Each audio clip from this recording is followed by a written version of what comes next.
हाय दोस्तों, कैसे हैं आप लोग। आशा करता हूँ कि आप लोग ठीक होंगे। हमारे यूट्यूब चैनल मंगल कुमार अम्बेडकर में आप लोगों का स्वागत है। आज मैं आप लोगों को 45 डिग्री के सभी त्रिकोणीय अनुपात निकालने के लिए बताऊंगा कि किस तरह से हम sin 45 डिग्री का मान, cos 45, tan 45, cosec 45, cot 45 और sec 45 का मान हम निकाल सकते हैं। हम लोग खाली याद करते हैं कि sin 45 का मान कितना होता है, cos 45 का मान कितना होता है, लेकिन आज मैं आप लोगों को इसके निकाल कर दिखाऊंगा कि किस तरह से इसका वैल्यू निकाला जाता है। तो आप जान जाएंगे कि इस किस तरह से वैल्यू निकाला जाता है, तो आप लोग को ये मान आसानी से याद हो जाएगा और आपके अंदर यह कॉन्फिडेंस होगा जाएगा कि हम इस तरह से इसका वैल्यू निकाल सकते हैं। तो चलते हैं, इसको हम निकालने का प्रयास करते हैं। तो चलिए वीडियो स्टार्ट करते हैं। सबसे पहले दोस्तों, ये 45 डिग्री का मान निकालने के लिए सबसे पहले हमको एक समद्विबाहु त्रिभुज की आवश्यकता पड़ेगी। तो सबसे पहले हम चलते हैं समद्विबाहु त्रिभुज बनाते हैं। तो समद्विबाहु त्रिभुज जानते हैं दोस्तों, वैसे त्रिभुज को कहते हैं। समद्विबाहु समकोण त्रिभुज बनाने पड़ेगा। तो समद्विबाहु समकोण त्रिभुज वैसे त्रिभुज को कहते हैं जिसका एक कोण समकोण हो, एक कोण समकोण हो और दो भुज आपस में बराबर हो। एक कितना है 90 डिग्री, 90 डिग्री। तो इसका मान रखेंगे, यहाँ ए रखेंगे, यहाँ बी रखेंगे और यहाँ सी रखेंगे, ए बी सी।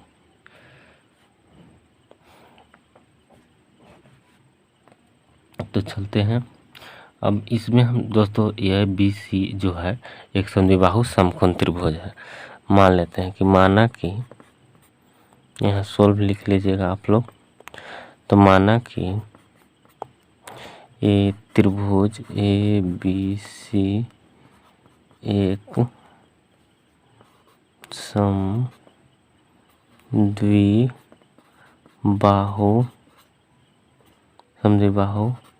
समकोण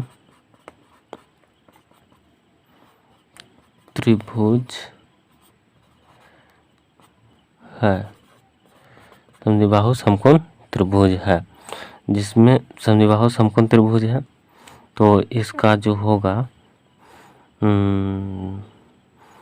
दो भुजा आपस में बराबर होगा। तो ए बी बराबर हो जाएगा बी सी, ये दोनों आपस में भुजा बराबर होगा। अगर हम इसको x मानते हैं तो वो भी भुजा x हो जाएगा। तो ये दोनों का मान हो जाएगा x। दोनों का है कि आपस में बराबर है, समद्विबाहु समकोण है। समद्विबाहु का मतलब होता है सम माने बराबर, द्वि माने दो और बाहु माने भुजा, यानी जिसका दो भुजा आपस में बराबर उसको समद्विबाहु त्रिभुज कहते हैं। और अगर एक कोण समकोण हो तो उसको समद्विबाहु समकोण त्रिभुज कहते हैं। तो चलते हैं, इसको हम कर्ण निकालने का प्रयास करते हैं। AC हमको ए बी भुजा और बी सी भुजा मालूम है, लेकिन AC मालूम नहीं है। तो चलेंगे पाइथागोरस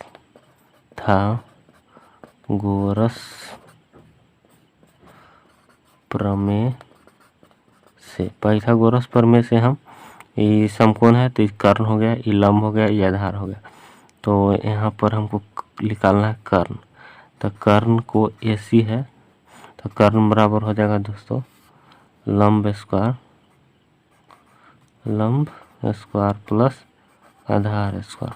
तो लंब है AB, आधार है BC। तो अब यहाँ से मान निकल जाएगा हमारा एक्स के स्क्वायर प्लस, दोनों का वैल्यू सेम है तो x square plus x square. तो हो जाएगा दोस्तों एक्स स्क्वायर तो 2x स्क्वायर। तो दो का वर्गमूल नहीं निकलेगा तो अंदर रहेगा एक्स स्क्वायर, दो है तो एक एक्स बाहर आ जाएगा, यानी दो में से एगो एक्स बाहर आ गया और रूट 2 अंदर आ जाएगा। तो इसका जो वैल्यू हो गया दोस्तों कर्ण यानी AC का, तो हो गया 2 रूट 2 अब एक्स। तो अब चलते हैं, इसका हम वैल्यू निकालते हैं, किसका साइन।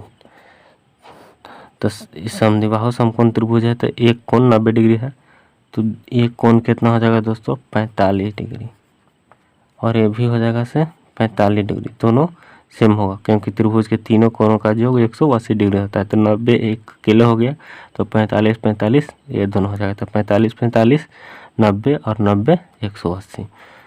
तो चलते हैं साइन 45 डिग्री। तो साइन बराबर सूत्र होता है दोस्तों लंब बटे कर्ण। तो लंब का मान जो है x है और कर्ण का मान जो है √2x है। तो x से x कैंसिल हो गया, बच गया ऊपर 1 और नीचे बच गया √2, यानी साइन 45 का मान आ गया 1/√2। इसी तरह से दोस्तों हम निकालेंगे cos 45 डिग्री। तो cos बराबर होता है आधार बटे कर्ण। तो आधार का भी मान है तो x है आधार का मान, और कर्ण का मान जो है से √2x। तो x से x कैंसिल, ऊपर 1 बच गया तो 1/√2, यानी cos 45 डिग्री का मान भी 1/√2 आ गया। अब हम दोस्तों निकालेंगे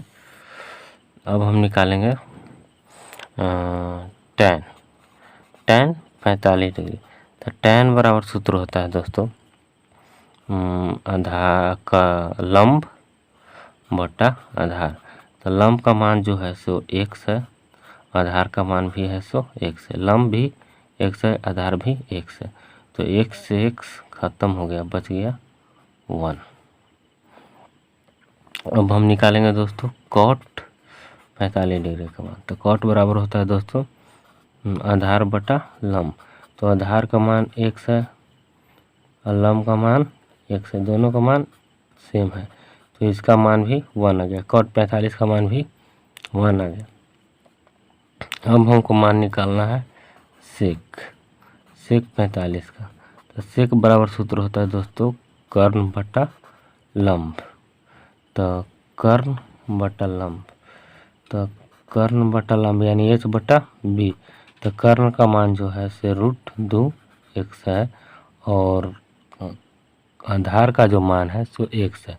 तो यहाँ x रखेंगे, x से x कैंसिल, बच गया √2, यानी sec 45 का मान √2 आ जाएगा। अब निकालना है दोस्तों हमको निकालना है cosec। एक बच गया cosec 45 डिग्री। तो cosec 45 डिग्री, तो cosec थीटा बराबर सूत्र होता है कर्ण बटा लंब, यानी h बटा p। तो h का मान है दोस्तों वो है √2x, और आधार लंब का मान जो है, लंब का मान है सो यहाँ दोस्तों दिया हुआ है x, तो यहाँ लिख देंगे x। तो x से x कैंसिल हो गया, बच गया यहाँ भी √2। तो कुल मिलाकर आंसर हो गया दोस्तों साइन 45 का मान 1/√2, cos 45 का मान 1/√2, tan 45 का मान 1, cot 45 का मान 1, sec 45 का मान √2 और cosec 45 का मान √2। ये इसका निकालने का सबसे आसान तरीका है। इसी तरह से आप सभी त्रिकोणमितीय अनुपात को निकाल सकते हैं, लेकिन इसके लिए अलग अलग त्रिभुज की लेने की आवश्यकता होगी। तो अगले वीडियो में आपसे मुलाकात होगी, तब के लिए थैंक यू, जय भीम।